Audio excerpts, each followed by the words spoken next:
या आप लोग की मोहब्बत की वजह से हम पहचाने जाते हैं और जिनको चीज़ें समझ आती हैं सो प्लीज़ आप लोग आगे शेयर कर लें।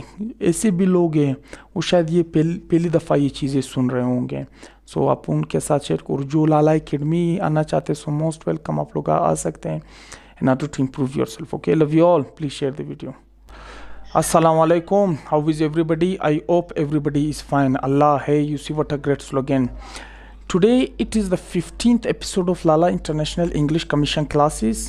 You people have to watch all episodes in order to get grip on it. Okay, today I'm going to teach you a modal auxiliary verb. What do you mean by modal auxiliary verb?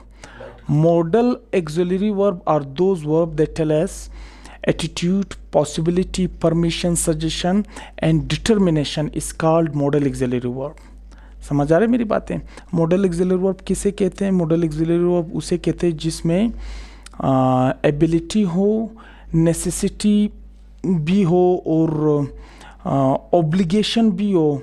वो जुमले अगर आसान अल्फाज में कहें जिनमें सलाहियत वाले जुमले हो और नेसेसिटी जो ज़रूरी चीज़ों के लिए जुमले इस्तेमाल होते हो रोज़मर्रा ज़िंदगी में, तो उनके लिए भी मॉडल ऑक्सिलरी वर्ब हम इस्तेमाल करते हैं। ओवरऑल जब मैं आप लोग को 1 बाय 1 चीज़ें पढ़ाऊँगा तब हमको इंशाल्लाह मॉडल ऑक्सिलरी वर्ब क्लियर रहेगी। अब बहुत से लोगों को समझ नहीं आ रही हो कि पता नहीं यार लाला क्या बोल रहे हैं, but you see once I mean watch all episodes, inshallah you will comprehend each and everything. Okay, today I am going to teach you can. Okay, can. When do we use can? Can we use when somebody has ability to do something? Okay, can हम कब इस्तेमाल करते हैं?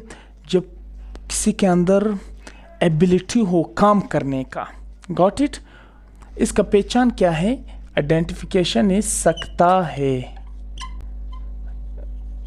सकती है, सकता हूँ। और स्ट्रक्चर में सबसे पहले क्या आएगा? Subject. Secondly helping verb will come. Helping verb क्या है? कैन, तो कैन ही आएगा। थर्डली वर्ब की first form of the verb आएगा। ठीक है, तो कैन के जुमले में हमेशा first form of the verb लगाएंगे। अगर आप second form of the verb लगाएंगे तो ये गलत होगी। फोर्थली ऑब्जेक्ट और एडवर्ब लगाएंगे। और पैसिव वॉइस बनाने के लिए वॉइस स्विच आप कर दें। ऑब्जेक्ट पहले आएगा, सेकेंडली हेल्पिंग वर्ब आएगा। Helping verb can active voice में लग रहा था तो पैसिव वॉइस में कैन भी आएगा। थर्डली ऑलवेज रिमेंबर वर्ब की third form of the verb आएगी जिसे हम कहते हैं पास्ट पार्टिसिपल। ओके, फोर्थ फिर बाय सब्जेक्ट आएगा। समझ आ गई बात? इन दोनों को लिखने का मकसद ये है कि अकॉर्डिंग टू देम आपने जुमले बनाने हैं। अब देखिए एक्टिव वॉइस में subject, helping verb, then object and adverb.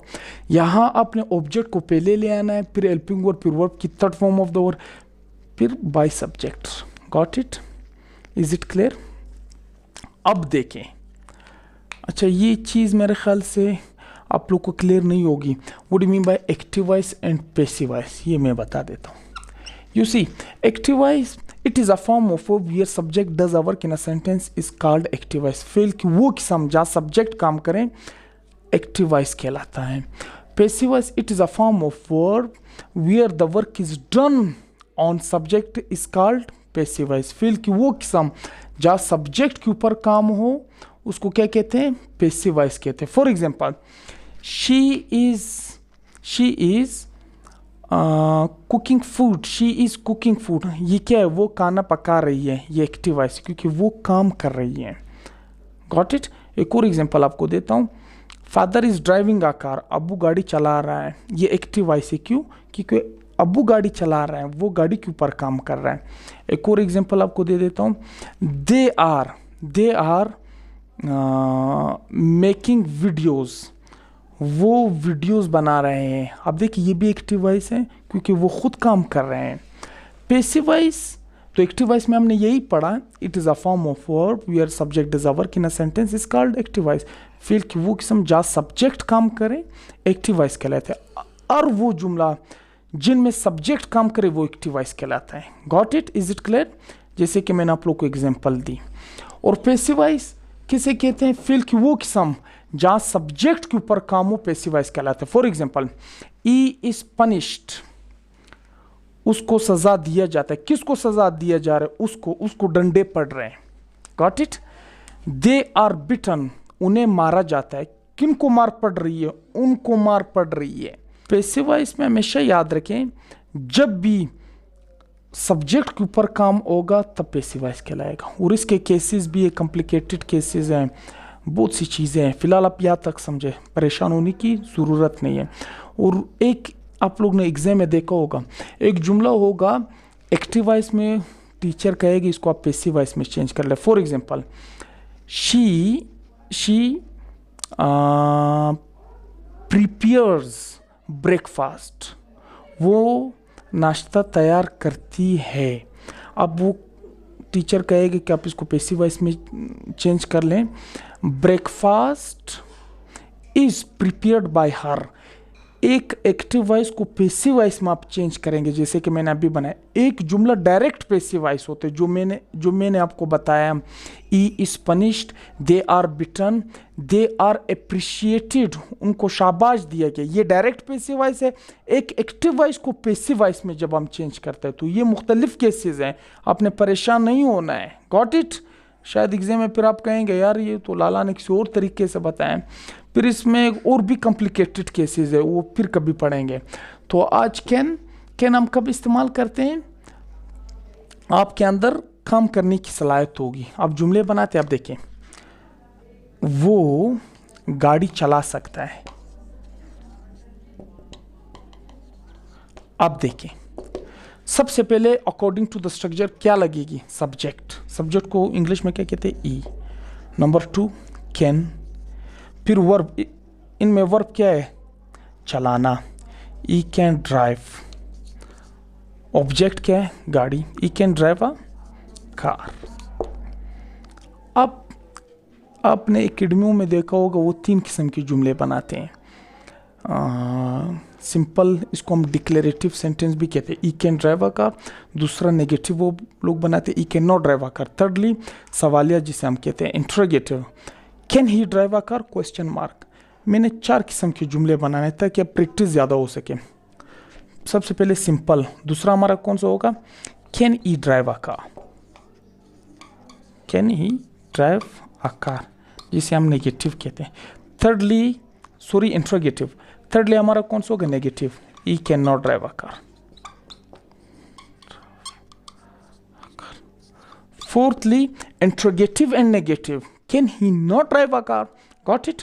और पैसिव वॉइस बनाने के लिए अब इस जुमले को जब हम पैसिव वॉइस में चेंज करेंगे तो ऑब्जेक्ट को पहले लाएंगे। ऑब्जेक्ट क्या है? कार। आप देखिए, कार, फिर नंबर 2 क्या लगेगा? Can be, car can be. Verb क्या होगा? ड्राइव का third form of the verb क्या है? Driven. Car can be driven by, him में होगा। मैंने ऑब्जेक्टिव प्रोनाउंस पढ़ाए थे ना, आप लोग पिछला एपिसोड आप लोग देख लें।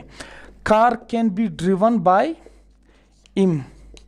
इंट्रोगेटिव किस तरह बनाएं? Can car B driven by him. Negative, car can not be driven by him.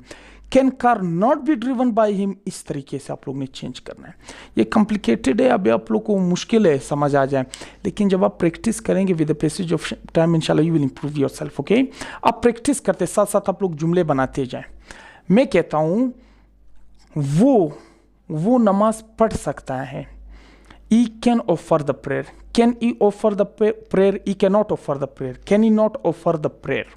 अगर हम इसको पैसिव वॉइस में चेंज कर लें, prayer can be offered by him. Can the prayer be offered by him?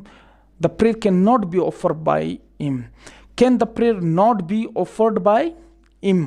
Third form of the word passive voice में लगाना है। मैं कहता हूँ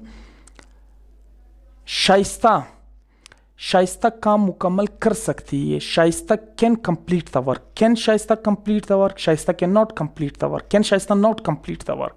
जब इसको हम पैसिव वॉइस में चेंज कर लेंगे, लास्ट में क्या आ रहा है, Shaista can complete the work can be completed by Shaista, can the work be completed by Shaista, the work can not be completed by Shaista, can the work not be completed by Shaista.